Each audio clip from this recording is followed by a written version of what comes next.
কলিয়াবৰৰ বাগৰিত আৰক্ষী জোৱানক মহতিয়ালে চাৰিচকীয়া বাহনে কৰ্তব্য পালন কৰি থকাৰ সময়তে নৱম অসম আৰক্ষী বেটেলিয়নৰ জোৱান ৰন্তু দত্তক খুন্দিয়াই পলায়ন কৰে বাহনৰ চালকে।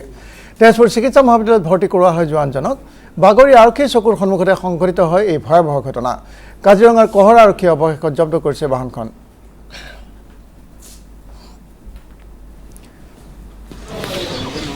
এক ভয়াৱহ ঘটনা, এক দুৰ্ঘটনাৰ ঘটনা। কলিয়াবৰৰ বাগৰিত আৰক্ষী জোৱানক মহতিয়ালে চাৰিচকীয়া বাহনে কৰ্তব্য পালন কৰি থকাৰ সময়তে নৱম অসম আৰক্ষী বেটেলিয়নৰ জোৱান ৰন্তু দত্তক খুন্দিয়াই পলায়ন কৰে বাহন চালকে।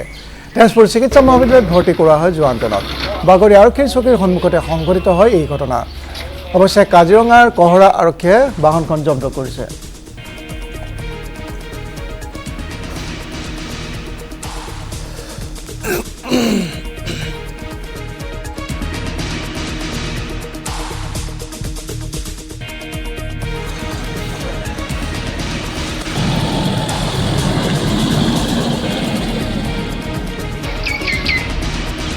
গৈ পেলাই দেখা পাওঁ যে আমাৰ যিটো বাগৰি আউটপোষ্টত ডিউটি মাৰি থকা নাগা ছেক্ৰেটাৰীৰ পৰা কোনোবা এখন গাড়ীয়ে তেখেতক খুন্দা মাৰি থৈ পেলাই বহুত বেয়া অৱস্থা দেখিছে আৰু তেওঁ পৰি থকা দেখা পালোঁ। তাৰ আমাৰ লগতে যিখিনি পুলিচৰ মানুহ আছে ধুমাধুম উঠাই পেলাই লৈ গুচি অহা হ'ল ইয়াৰ টকলা বন্ধালে।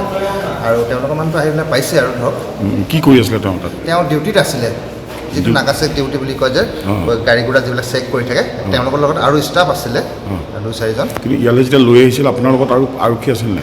আৰক্ষী মানে তেওঁলোকেতো বেলেগ এখন গাড়ীত আহি আছে বুলি কৈছে, আৰু আমি লগতে এখন পুলিচৰে গাড়ী হয় বলেৰ এখন, ড্ৰাইভাৰটো আৰু মই লৈ আগবাঢ়ি গুচি আহিছোঁ। খুন্দা যেতিয়া শব্দ শুনা পালোঁ, শুনা পাই পেলাই দৌৰ মাৰি গৈছোঁ, দেখিছোঁ যিহেতু মানুহজনৰ এনেকুৱা এটা অৱস্থা হৈ আছে, তেতিয়া ধৰক ভাৰতীয় মানুহ আৰক্ষী জোৱান হয়, আৰক্ষী জোৱান হয়।